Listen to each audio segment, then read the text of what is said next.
This is just going to be a small video.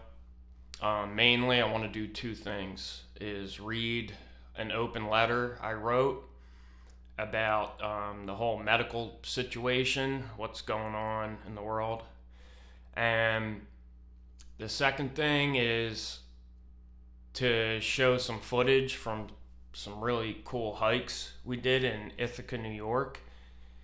Places we didn't even know we were going, but ended up finding from strangers, suggestions, and whatnot. Ended up at this place called Lucifer Falls. Of course, it's always some devil name, but it was really awesome. And I want to play an old lost song that recently resurfaced. It's been lost for many years, and it's not a good recording or bad, it's pretty bad vocals and bad recording, but I think it's an interesting song, cool song. So I'm gonna play that. That'll be like the last 3 or 4 minutes of the video, along with the footage from Ithaca, Lucifer Falls, and just some, for fun, electronic background music type stuff I've been working on. The reason I think the song is interesting, when I just found it and listened to it again, the chorus of the song says, my nose is bobbing in and out of water. And now it sounds to me like my nose is bobbing in and out of water. Gnosis, like Gnosis, my gnosis, bobbing in and out of water. And it seems to apply now because I feel like that, like back underwater again. Not in a bad way or an emotional way, but just in the cycles of life. Like, I'm just living life right now. I don't really have time to intellectualize it and existentialize it and apply meaning to it. I'm just like living now. I got this job framing houses. Not to sound like a bitch, but it's a struggle every day, man. The heat, whatever, it's just so hard to get anything done. And I know I've been gone a long time. I have made videos. I've made long, complete videos that I put a ton of work into that I decided not to release because I just thought they would be taken the wrong way and misunderstood. And there's lots of things I want to say, but I don't want to just make videos just to make videos, just to have a YouTube channel, or to just get views or whatever. There's so much noise and confusion and bullshit. I only want to say things that I think are going to be useful. I don't want to just make videos just to make videos. And yeah, my nose is bobbing in and out of water. Like now, like when I made all those Y Machine videos, I can't see that now. I'm not in that same place. Like I'm back under the water. I'm just living it now. I can remember, but I can't remember. I can't see that now. I can't remember what it's like now. It's nothing wrong. It's just cycles, I imagine it like a dolphin. Like you can't try and stay above the water forever. Like you got to dive back into the water with force, with intent, to build up your speed and launch even higher out of the water. So right now I'm under the water, but that's half of life. There's nothing wrong with that. I also wanted to mention I intend to shave my head and face pretty soon. I just want to mention that before you see me pop up with my head and face and eyebrows shaved. If you see that, I haven't been kidnapped or re-educated or anything. I just wanted to shave all my hair off. Okay, now I'm going to read this letter. Someone close to me shared with me that their grandmother had told their family that basically they would never see them again if they didn't go along with the medical scheme that's going on. And they were upset about it, and I wrote my own letter back. Not really to them, just an open letter to anyone, from anyone. Number one, because I feel like there's just more and more difficulty in communication. Not just about truth things, normal things, just normal nuts and bolts, practical communication. I feel like it just keeps getting harder and harder. Like with us and the other people, we're always talking about two different things. We always think the other person means something different. And I do think there's some kind of like spiritual barrier to communicating clearly about this medical events that are going on. I found it extraordinarily difficult to write this letter, and it's not even like that great or that in depth. I didn't say 1% of what I said, what I could have said, the reasons for everything. But I tried to write it in a way that had the best chance to be understood and not condescending. I tried my best to be make it compassionate, to actually connect, something that might actually help, not just be angry or condescending or anything like that. And I do feel like there's a barrier to communicating about it. It was like a super effort. It took me like an hour and a half, and every word was like a labor, like lifting a weight. I was drenched, pouring sweat the whole time I was writing this. It was intense. It felt like an intense workout. Literally, that's what writing this little letter felt like. So it's not really to anyone, from anyone. I don't expect it to change anyone's mind. I know it's a little late, obviously. A little late's not too late, though.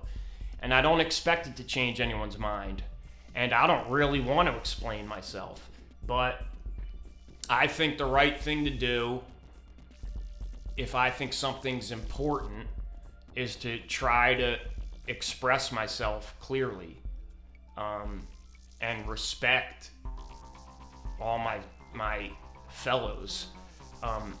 And my actions shouldn't be determined by their actions. I want to act independently. So it doesn't matter if they accept it or not, or what I think they'll say about it. What's important is for me to do what I think is right, which is for at least once to try to express my thoughts about it clearly, simply in a way that could be understood by everyone. And that's what I tried to do. Whenever the word comes up that we're talking about, I think I'm just going to say procedure. The medical procedure. So, my grandmother wrote a weird letter to my dad, pretty much saying to get the procedure or you will never see me again, and that it's sad that he brags about not being procedured, and that it's tragic. He doesn't want anything to do with her. LOL, that's effed up, not even true. I responded, yeah, it's kind of sad, but we just have to go our separate ways and live our own lives. But I thought about it more, and I wanted to respond to this because I knew it was, upsetting to this person. I feel like I've been given some kind of talent for communication. Words. That's one of my skills, strengths. So it seems like it's something I'm supposed to do. So I wrote an open letter back, not specifically to this person's grandmother, but just to anyone.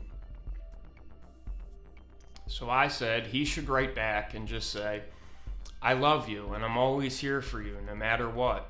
I don't want you to be afraid.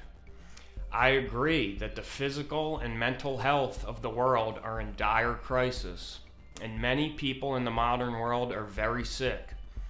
But we shouldn't make decisions with permanent and unknown consequences in a state of fear and panic. Grasping for more and more technological and chemical improvements to our natural health, which has served humanity well for millennia, may only exacerbate our rapidly declining physical and mental health, as these scientific advancements seem directly correlated to much of our modern illness, in addition to the manifold forms of environmental pollutants contributing to serious and universal sickness in the technological era. So, this is the problem with all these issues, like global warming or whatever, is they frame the narrative way up front. Like, so you're saying no one's sick? No, people are very sick. I agree with that, 100%.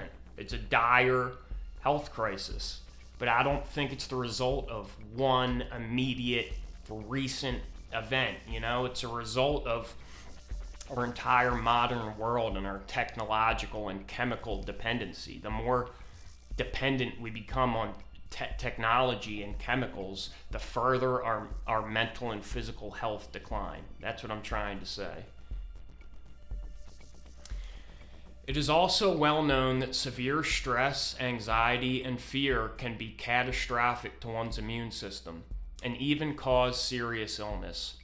The stress itself can cause serious illness. And the public state of irrational fear and panic will only result in even more rapid decline of physical and mental health. We should not be so arrogant and naive to dismiss traditional wisdom and the common sense of our ancestors, whose simple lifestyle and natural treatments preserved the health of humanity for countless generations before this current crisis, and which dictates that there is no better treatment for any illness than love and affection, clean water, fresh air, fresh food, relief from stress and distractions, doing what one loves, and spending time and experiencing joy with the people that one loves. I understand that we have different beliefs in the best way to heal and the fundamental causes of widespread mental and physical illness. And I understand that this belief is deeply held and can trigger very strong emotions, but we must not let differences of belief regarding health, politics, religion, or philosophy, or any other area of intellectual debate come between our relationships with friends and family and override basic human compassion. People need to shake hands and hug and be held and touch each other's hair and faces. We need affection to survive. It is a horrific tragedy for a baby to be born into a world devoid of any human contact, or for an old person to die alone behind plastic without the slightest touch of comfort or human decency. I hope we can all become well together. We miss you. I hope you can take whatever precautions are necessary for you to feel safe again, to be with people you love. So that was the letter. And what is really discombobulating to people and why I really wanted to write it is because, you know, the grandmother, it puts everything on them. Like, I can't believe you never want to see me again. And they say, no, we do want to see you. Please come visit. I'd love to see you right now. And she says, no, if you won't get the procedure, you're disowned. You're never going to see me again. It's sickening how selfish you are. And they say, you know, well, please come. No, I don't never want to see you. Well, you're never going to see me again. You're disgusting. It's like they put everything on you. And that was why I wanted to write the letter, you know, because it's tough and people feel bad, especially with people you love, and they're just naive. They're simple. It's not really their own fault. These are people we should be leading and taking care of, you know, the people who have the intelligence and courage and strength to make these kind of decisions. That's why there's always been leaders. You know, you need leaders. And they actually did send my letter to the grandmom. And again, I know it wouldn't make any difference, but this is the response. Thank you for your thoughtful note, but in addition to love, sometimes one has to pay attention to science. We all have a responsibility to help end the pandemic.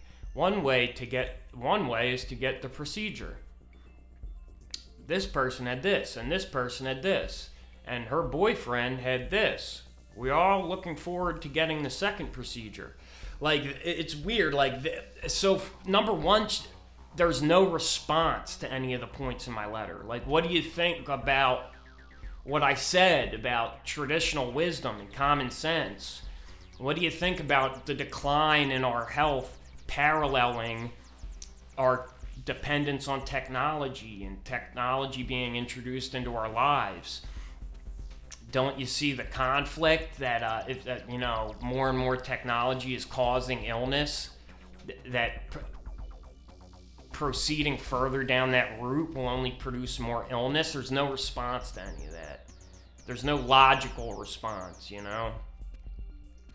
And their reason is why. Well, these are my reasons why I say no. Why are your reasons? Why do you think I should yes? They say, well, because this person and this person and this person did it. Like, that's their reason. It's not a logical thing. It's simply a herd mentality.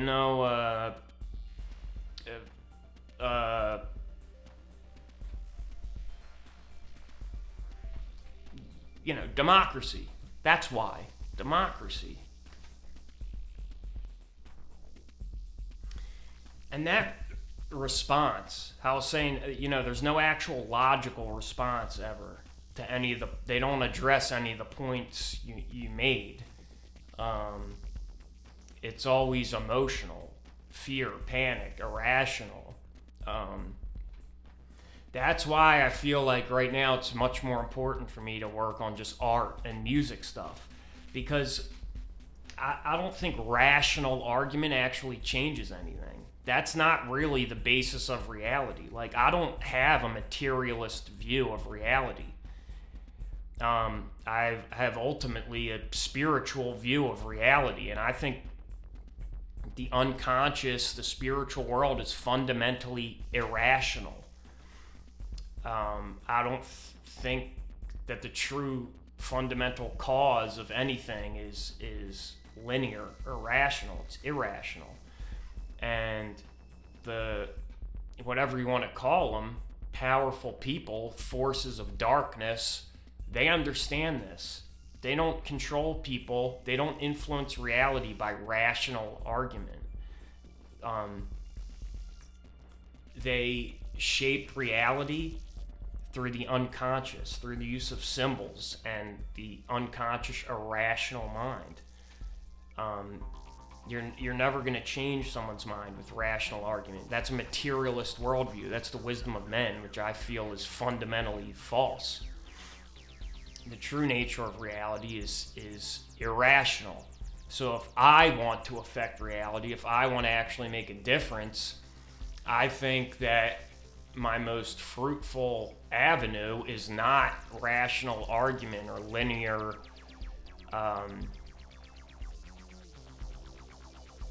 linear explanations and empirical evidence. I think it's acting on the unconscious mind, the irrational, in a positive way, rather than all this subliminal negative influence. I think if we're actually going to meet this challenge and make any kind of a difference, that's where it has to be done, on the spiritual level, on the unconscious, on the irrational level, which you can't argue with. I think most of us are done arguing. I'm not interested in arguing anymore. So I'm just gonna change